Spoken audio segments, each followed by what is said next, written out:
Kremlin.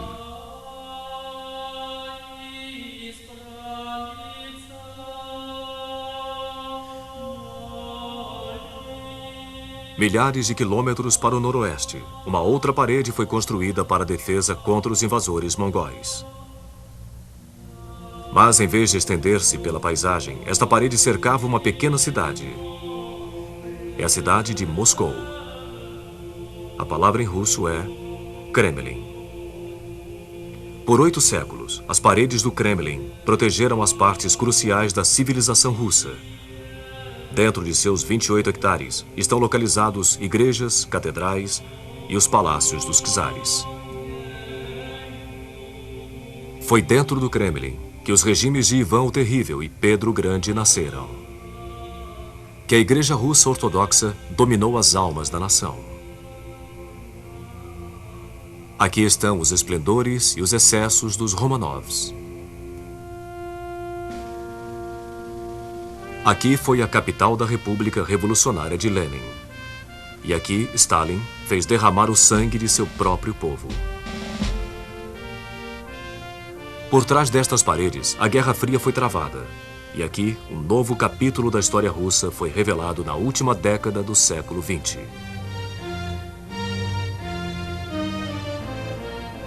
Todo o enredo da história do povo russo está incorporado pelas torres e cúpulas deste complexo. É um monumento aos seus maiores esforços e aos seus grandes fracassos. O escritor russo Mayakovsky foi ainda mais além. A Terra, tal como conhecemos, começa no Kremlin. O Kremlin teve, de alguma maneira, um começo mais modesto. Inicialmente, havia apenas uma fortaleza triangular em madeira que protegia os palácios do Principado de Moscou. Através dos séculos, o Kremlin foi se expandindo e passou a incluir igrejas, mosteiros, oficinas, casas. Mas foi Ivan III, conhecido como Ivan o Grande, quem no século XV visualizou que Moscou seria uma grande capital imperial, rivalizando com Roma e Constantinopla em autoridade religiosa. Ele adotou a águia dupla como seu emblema e ganhou o título de regente de toda a Rússia, um cargo que seus sucessores viriam a chamar de czar, modelando a si mesmos como os Césares romanos. Ivan expandiu o Kremlin, trazendo renomados arquitetos da renascentista Itália para transformar o complexo medieval. Os arquitetos substituíram as antigas construções em madeira e pedra por construções de paredes de tijolos vermelhos que sobrevivem até hoje. Quase 2,5 km de comprimento e 7 metros de altura. As paredes levaram 10 anos para serem construídas e estão entre as mais bonitas fortificações militares jamais erguidas. 20 torres cortam a linha do céu, cercando a fortaleza.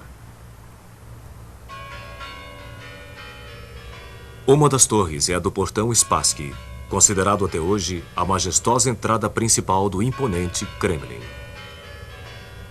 A história conta que quando Napoleão marchou triunfante pelo portão Spassky, seu chapéu de 3 pontas tombou, prevendo o mortal fracasso que seus soldados sofreriam em sua retirada de Moscou. Menos da metade dos seus 600 mil soldados sobreviveu ao inverno. Centenas de canhões que foram abandonados na neve hoje estão expostos desafiadoramente pelas paredes do edifício conhecido como Arsenal.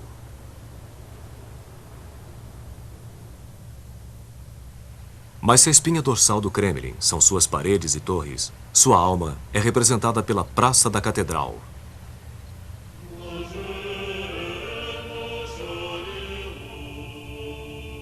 Ivan o Grande autorizou a construção de 3 magníficas catedrais para formar o centro da Rússia Ortodoxa.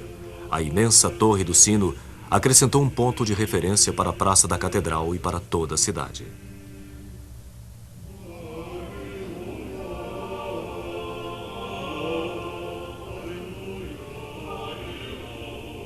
A Catedral de Ascensão, nomeada por Fioravante de Bolonha, tem uma forma simples, mas monumental, entre 5 cúpulas de ouro. Neste lugar, os czares de Moscou foram coroados. Em seu interior, alguns dos ícones mais sagrados da Rússia ficam expostos. O Redentor dos Olhos Furiosos, carregado como um troféu para as batalhas. A mítica Madonna de Vladimir, conhecida pelos moscovitas como a Dama da Ternura. A próxima construção é a Catedral da Anunciação, que já foi a capela privada dos czares. 9 cúpulas de ouro e um magnífico altar testemunharam os casamentos, batismos e agonias privadas da dinastia imperial. Ivan IV, conhecido como Ivan o Terrível, mostrado aqui no famoso filme de Eisenstein, foi barrado dos cultos por ofensas contra a igreja. Sua arbitrária carnificina dos suspeitos de traição e seus acessos de raiva espalharam terror pela corte. Ele está enterrado no prédio ao lado, junto aos outros czares, na Catedral do Arcanjo.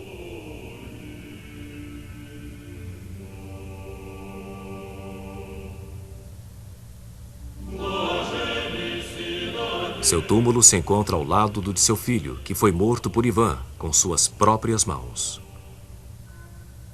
Mas a herança de Ivan o Terrível não foi somente de maldades. Ele fez construir a Catedral de São Basil, bem próxima do lado externo da parede do Kremlin. 9 fantásticas cúpulas se encontram sobre a Praça Vermelha.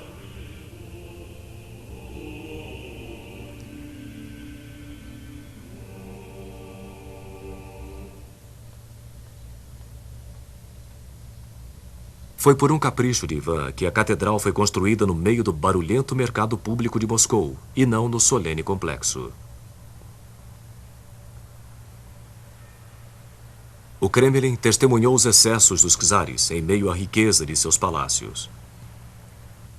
Enquanto do lado de fora de suas paredes, servos e camponeses russos enfrentavam uma situação de miséria, a corte dos czares superava as capitais imperiais da Europa. Um visitante, ao ver o Kremlin pela primeira vez, comentou: horizontal e verticalmente, torres e cúpulas, pontas, cones, estruturas em espiral preenchem toda a vista. Deve ter sido invenção de Dante quando chegou aos céus russos.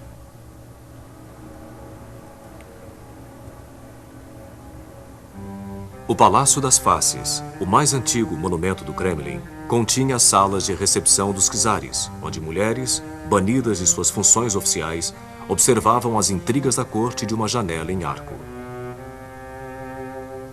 No Palácio Terem, onde se localizavam os apartamentos reais, os tetos e as valetas eram pintados e dourados.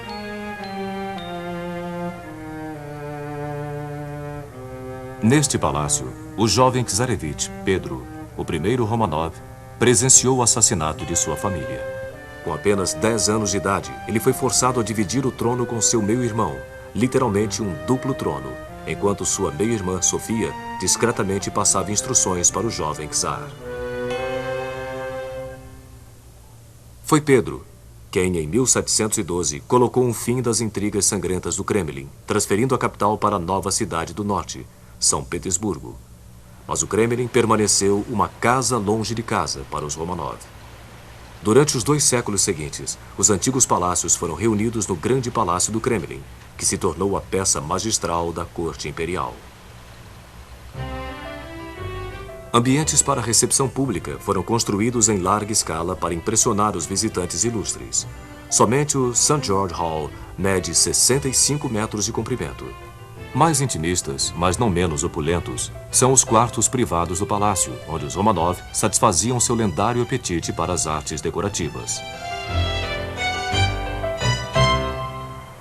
Muitos dos tesouros do Kremlin eram eventualmente expostos no Museu Imperial, conhecido como The Armory, onde os esplendores da corte foram cuidadosamente restaurados, mesmo durante a era da dominação soviética.